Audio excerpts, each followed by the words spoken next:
はい。今、オズモポケット4で撮影しています。内蔵マイクで音を収録してるんで、ちょっと反響が入っちゃってると思うんですけども、この音も、ワイヤレスマイクがあればめちゃくちゃ綺麗に集音できちゃいます。そんなオズモポケット4にめちゃくちゃぴったりのマイク、出ちゃいました。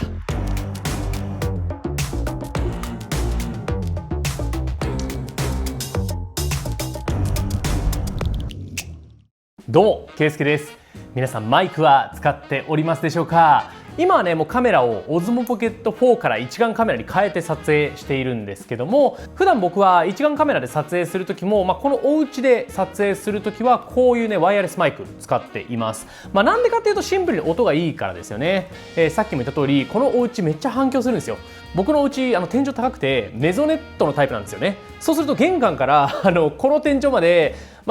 4メートルぐらいあるんですよ。そうするともう反響拾うじゃないですか。なのでちゃんとこういうワイヤレスマイクとかじゃないと声を拾えないと、これでさえちょっとね反響拾っちゃってるかもなぐらいのレベルなので、本当にワイヤレスマイク必須なんですけども、Vlog の時にもあれば嬉しいですよね。特にこのオズモポケット、新型オズモポケット4を使ってる時とかですよね。僕自分の妻と2人で旅行すること多くて、でその時にこのオズモポケット4で収録するんですけど、僕の声が大きくて妻の声がちっちゃいんで、僕の声しか入んないんですよ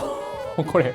本当に、オズモポケットってそもそもこのね、ここに一番大きいマイクがついてるんで、手前の声一番拾うんですけどね、そうするとより一層声の差が激しいと。でね、そのマイク自体は昔からあったものの、僕今までのオズモポケット3の時は使ってなかったんですよ。なんでかっていうと、このねワイヤレスマイクとかって僕一人だったらまだいいんですけど、例えば妻につけてもらった時にちょっと髪の毛が当たるとか、自分のフーっていう風が当たるとかでボーって音が入るとかね、細かい服の擦れの音が入るとか、なんかそういうね細かいノイズが入ることも多いし、あとはなんか見た目的に僕これがバーンって出てるのはあんま好きじゃないんですよ。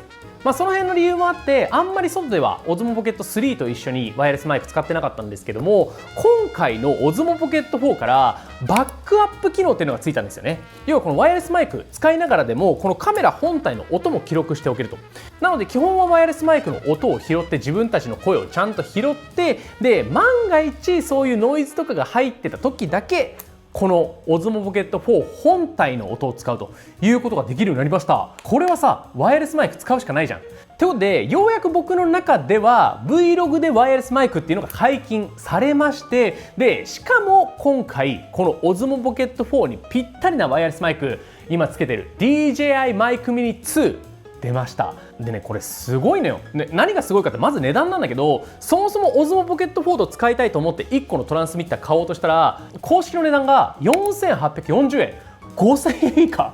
で、一眼カメラとかに使えるねコンボ、こういうケースに入ったコンボもあるんですけども、これで買っても14,520円、15,000円以下で買えちゃいます。この値段嬉しいですよね。でその上に DJI なんでもちろん接続性いい。しかも今回からなんかカバー変えられるようになったりとか、あとは音のプリセット変えられるようになったりとか、ほんといろんな機能が追加されてるんで、今までのマイクと何が違うのか、あとは DJI マイクの中では DJI マイク3っていうフラッグシップのマイクがあるんですけど、それとどう違うのか、どっちがいいのかっていうのも含めて、今日はもうねちょっといっぱい話したいことがあるんで、ぜひ最後まで見ていってください。早速いってみましょう。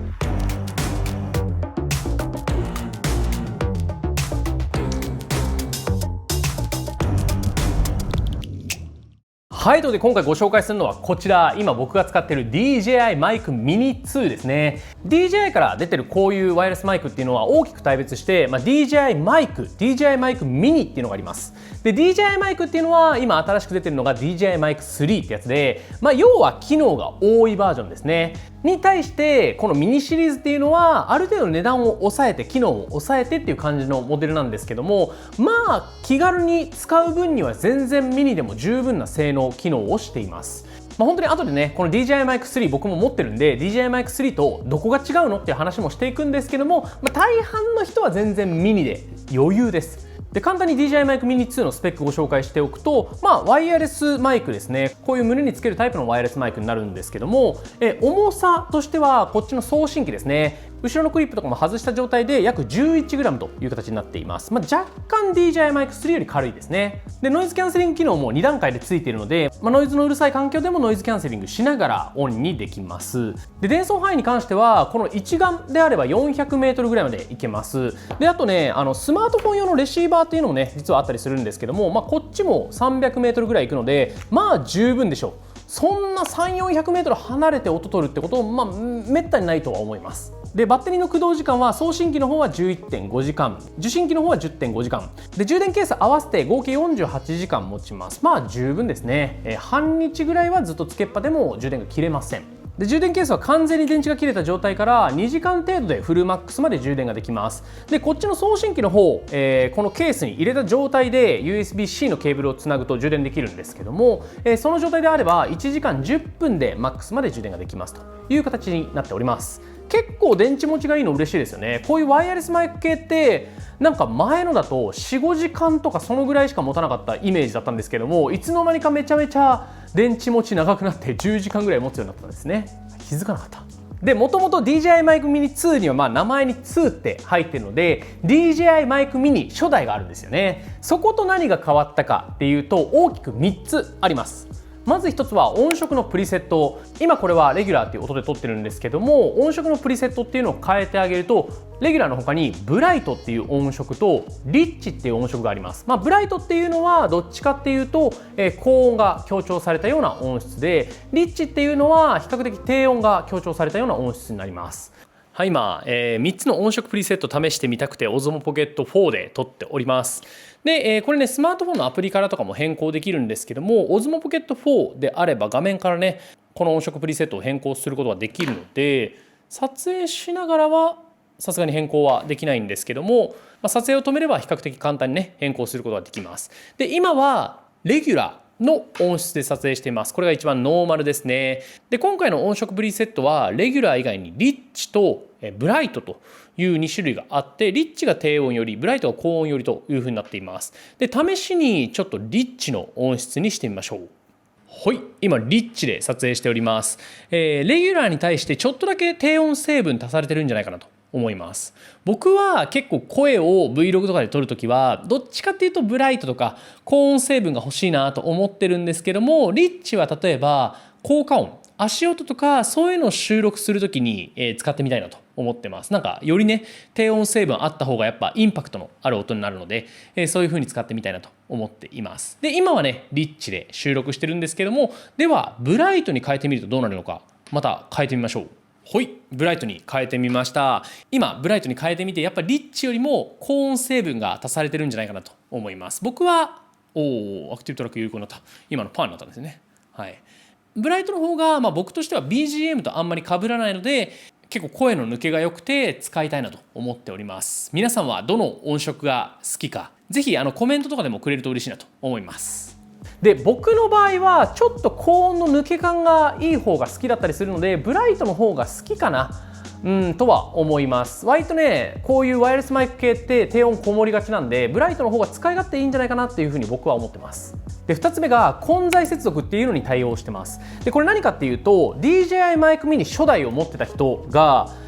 受信機、要はカメラの上につける部分とかスマホのレシーバーっていうのはすでに持ってるじゃないですか。これに DJI Mic Mini もつなげるし Mini 2もつなげることができます。しかも同時に。だからもともと DJI Mic Mini 持っててなんか1個だけこれ買い出してつなぐってこともできるんですよね。そこはね結構初代持った人からしたら嬉しいと思います。なんか値段ね節約できるし。で最後大きな違い3つ目がこちらですね。こちらのプレートなんですけども、ここに DJI Mic Mini 2ありますけど本体はこんな感じのちょっとだけね白濁したトランスペアレントなデザインになっています。でこのね前面のカバーっていうのは取れるんですよ、マグネットで。でそれを着せ替えることができると、はい、こんな感じで紫色とか赤色とかに、いろんな色に着せ替えることができます。なので今ね僕は服に合わせて服が青なので青のプレートをつけてるんですけども、服に合わせたりあとはおしゃれなワンポイントアクセントにしたりという感じでも使えます。でねこれは DJI さんからちょっと送ってもらったんですけども、ビクト・ンガイさんっていうね方のデザインでこういうクリエイティブなカバーっていうのもあって、これね別売りだとは思うんですけどもこういうのをちょっとつけるとおしゃれですよね。はい、こんな感じになります。でこれね地味にいいなと思ったのが、もちろんね着せ替えのプレートでおしゃれっていうのもあるはあるんですけど、なんかどっちかというとこうマイクの1、2をちゃんと区別できるようになったんですよね。なんか今まではこのマイク自体になんか1って書くとか、なんかテープ貼っとくとかそのぐらいしかできなかったんですけども、これであればこう収納するときにマイクレシーバー1側には何色、2側には何色っていう風に色分けしながら収納することもできるんで、なんかその辺も後で迷わなくていいなと思ってます。っていうのもね、僕の場合はさっきから言ってる通り僕は声が大きいんですよでうちの妻は声がちっちゃいのだからマイク2人でつけた時に僕の方のこうマイクだけ原因を下げときたいのよ。でこうやって取り出すとどっちが原因下がってるか分かんないじゃん。だから判別したいんですよわかりますこれ、YouTuber としては声が大きい方がいいんでね良かったなとは思ってるんですけども、妻と旅行するときはちょっと大変ですよね。はい、でそれとこれそういやふと思ったんですけど、もちろんカバーがついてて別で DJI からこういうクリエイティブなカバーも出ますよというのはあるんですけど、これね簡単にこの企画マグネットの企画作れそうなので、例えば 3D プリンターで自作する人めっちゃ多いと思う。そもそもこの DJI のロゴを出したくないわって人は DJI のロゴないバージョンで 3D プリンターで印刷して、後ろにねマグネットつけちゃえばもうパチッとはまるようになるので、とか、ここのカバーだけじゃなくてちょっと前面を隠すようなデザインでエンブレムにしたりとか、なんかそういう 3D プリンターでの幅っていうのが広いのも結構いいなと思っています。これねカラーこんなにある必要あんのかなって思ったけど意外とねいいいいです。ケイスケの動画、はい、ここまで機能とかたくさん紹介してきたんですけども、この本体のボタンとかちょっと細かい部分も見せたいのがたくさんあるんですよね。でまず DJI マイクミニ2、僕はねすごくいいなと思ってるのは、マグネットとクリップどっちも対応してるんですよ。例えばこういうシャツの時とかはマグネットじゃなくてクリップでいいですよね。こういう前開きじゃなくて普通に T シャツとかそういう場合は、ここにつけるとさちょっと口から近すぎるなとか思ったら、この辺にマグネットでつけてあげるみたいなこともできますよね。でその上でいいなって思ってるのがこのクリップなんですけど、クリップが自由自在に4方向全部いけるんですよ。で今までのねクリップ型のワイヤレスマイクって下にしかクリップないから、こうやってさシャツにつけるとマイクの集音方向がこっち行っちゃうんですよ。わかる？マイクってこの集音の方向がちゃんと口に向いてる方がもちろん音いいんですよね。だからカラオケとか行った時にマイクこうやって持つじゃんね、ここに近づけてこうやって持つやついないでしょ。自分の声拾うためにこうやって自分の方にマイク向けるじゃないですか。これも一緒で自分の方にマイクを向けた方がいいんですよ。でその時にこのクリップがめちゃくちゃ役立って、こう横にしてあげればちゃんとここに挟むと自分の方向を向いてくれる。今のねマイクもそういう風にしてるんですけども、こんな感じでつけられるの超便利です。でその上でマグネットとかだったらこういうね人の服とかじゃなくて、例えばなんかこういうさところとかにもつけられるじゃん。なんかこうやってこする音とかそういうのも集音することができるし、結構いろんなシーンで使えますよね。でケースの方も結構嬉しくて、僕がねここに持ってるコンボの方ですね、こっちのコンボの方には一眼カメラとかそういうのにつけられる受信機1つと送信機、このマイクの方が2つ入ります。でなおかつこの中にスマートフォンのレシーバーも全部収納できるし、その上でケーブルもマグネットも全部収納することができます。これすごいですよね。これ1個に全部まとまってくれる。ただこれ一眼カメラ使わんわって人もいるじゃないですか。そういう時はスマートフォンの方のコンボもあって、このサイズね、ケースちっちゃめっちゃ良くない？このサイズ。これにもう最小限スマートフォンのレシーバーとマイク送信機の方だけついて、このセットアップでのコンボっていうのもあります。なのでオズモポケットでしか使わないよっていう場合はこのね単品購入、これだと5000円しないぐらいなんで、これだけでいいと思うし、一眼カメラでも使いたいっていう場合はこっちの大きいコンボ 14,520 円のコンボでもいいし、はたまたもうちょい安くしてスマートフォンとだけ接続したいんだよねっていう時にこっちのコンボ買ってもいいしということで、いろんなコンボのパターンがあるのも結構嬉しいなと思います。ケイスケの動画でここまででもうずっとこれの声聞いてくれてると思うんで、なんとなく音質の良さ分かってくれてるとは思うんですよ。思うんですけども、ちょこっとだけ外で撮ってきました。オズモポケット4と一緒に。なのでちょっとねその辺も見てみてください。マジでもう毎夜6周年来てくれてありがとうございますありがとうございます。どうもケイスケです。今日はですね、これね DJI マイクミニ2っていうのが実はついてたけど、これ新しいのよ。そう新しいのがついていて、これでオズモポケット4と使いながら撮影をしております。で、今日はなんかマイヤマイヤっていうカフェの6周年イベントに来ております。なんかセッションが始まるみたいな。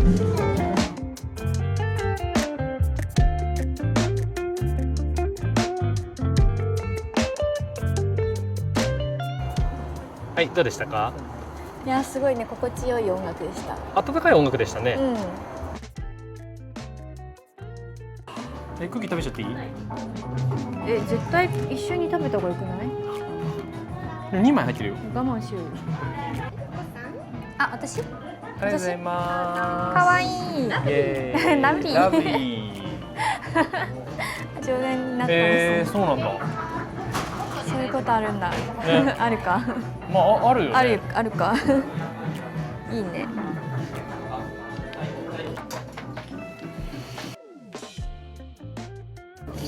美味しい。美味しい。甘くて美味しい。甘くて美味しい。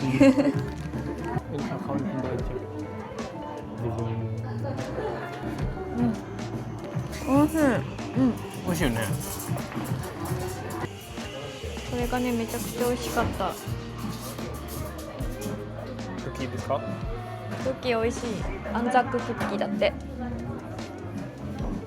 アンザッククッキーって名前？ジャンルなのかな？うまっ。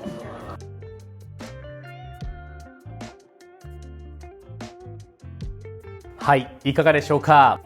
もう言えるところいっぱい言ったかなっていう感じではあるんですけども、僕結構このミニシリーズ好きなんですよね。で、ミニシリーズ好きな理由としては、やっぱね、隠しやすいんですよ。ちっちゃいし。で、僕の場合やっぱあんまりこうつけたくないんですよ。こうなんだろう、外に見える形でつけたくない。今回で結構つけやすくなったとはいえ、やっぱりちょっとマイク感を出したくないっていうのが僕はあるので、できれば隠したい。で、そういう時にこのね、よいしょ、やつであれば、こんな感じでちょっとシャツの裏側に忍び込ませる。1個仕込んだんですけども、ここに忍ばせれば、ちょっとさすがに音はこもるんですけども、声自体は入ってるという形で集音ができます。この形めっちゃ僕はいいなと思います。外からも見えないし。で、こういう風に中につけてるとちょっと服のスレとかがたまに気になったりするので、そういう時にさっきね冒頭でも言ったんですけども、オズモポケット4を使ってればオズモポケット4の内部マイクも使うことができるのでバックアップになってくれるというのが革命ですよね。めちゃくちゃいい。このねバックアップ機能なんか一眼カメラとかにもついてほしいですよね。ケイスケの動画。はい。で、最後に僕がやっぱ言いたいのは DJI Mic 3との比較ですよね。どんな部分が DJI Mic 3、要はいいモデル、1個上の上位モデルと違うのか。まずは値段が全然違います。値段はね、しかも結構違って、DJI Mic 3って今このコンボだと43,000円ぐらいするんですよ。なので値段的には2から3倍ぐらいの値段します。もちろんトランスミッター1個だけだったら、もう少し安いんで、値段的には買えなくないとは思うんですけども、かなり値段は違いますね。ミニ2かなり安いからね、そもそも。で、DJI Mic 3の方は着せ替えはできなかったりするんだけど、さっきのこのクリップの方向が全方向を向くとか、マグネットでもつけられるっていうのは共通です。で、そんだけ値段差あるんだったら DJI Mic 3の方がいい機能いっぱいあるんじゃないのっていう人もね、いると思ってて、確かにあるんですよ。例えば1個の受信機に対してマイクが4個つけられる。つまりは4人で同時に会話を対談形式でねしたとしても、1つずつワイヤレスマイクがつけられるという機能があったりとか、あとは32ビットフロートっていう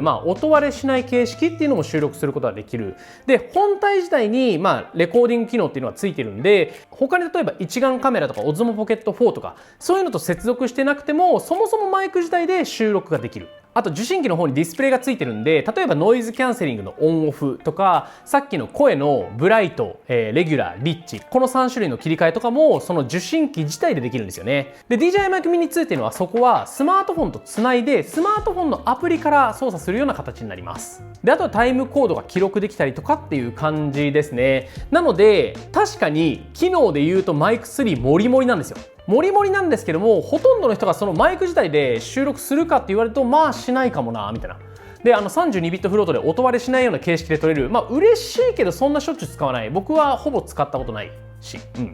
だし、あと4人で対談できるって言っても4人で対談しないかもなみたいな感じになったりします。なのでそういうのを踏まえると、やっぱ普通に Vlog で使うにはこれで十分なんですよ。DJI マイクミニ2で十分。じゃあそれに対してじゃあマイク3はどういう人が使うのかっていうと、やっぱり業務で使うよって人だったりとか、大人数での対談を想定してるよって人とか、そういう人ですよね。仕事で使う時にはやっぱバックアップの機能も嬉しいしね、接続できてないとかそういうのもあったりするし、そういう本当に仕事でいろんな人の連携しながら使う時は絶対マイク3の方が確かにいいと思うんですけども、じゃあプライベートで個人が使う時にその3倍の値段を出してまでマイク3に行くかでいうと、行かなくて大丈夫です。だってね、音めっちゃ綺麗じゃんね。でしかもちょっとおしゃれにできるやん。これでいいやん。